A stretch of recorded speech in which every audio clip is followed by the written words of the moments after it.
Hello, ako si Alex. I asked my fellow candidates why they choose to run and why run for change. This is our story. Simple lang naman yung rason kung ba't ako nag-run. For change.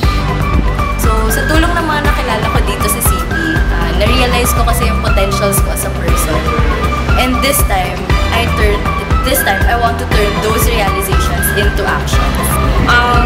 Kasi it is a wonderful feeling and a blessed privilege for me to be used as a vessel, to leave myself behind and to let others experience this different kind of change.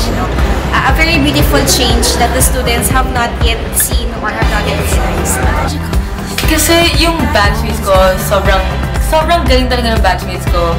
And yung blockmates ko, talented and very versatile. And I want to be able to help my batchmates unleash their potentials and para they be the best that they can be. So tumakbo ako dahil I want to make a difference.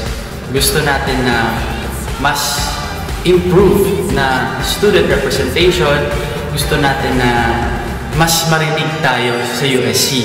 So ako naman, because my batch means a lot to me, and masaya ako when I serve the batch. So ngayon nang may opportunity ako ulit to do it, naisip ko, why not? Bakit nga ba? Sige. I ran because I want to serve these people, and serving these people, it gives me happiness and fulfillment. I've been through so many ups and downs. Marami akong nagawang pagkakamali.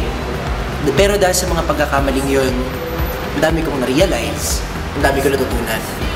And after all those experiences, I see a wiser and stronger me that is ready to step up and serve the college. Kasi sila naniniwala sa akin eh. Pinatakbo nila ako for this position. So I think it's just a matter of me trusting in myself and believing in me because these people believed in me.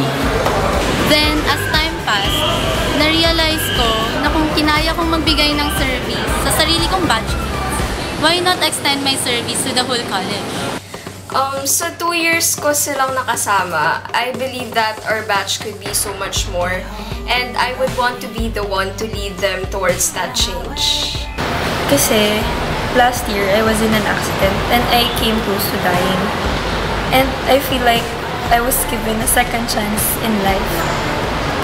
And in life, dapat hindi pinapalipas yung mga opportunities.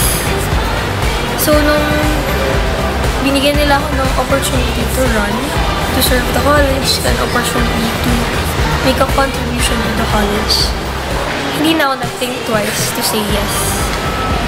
So I think it's just a matter of being willing to take the responsibility of serving the students.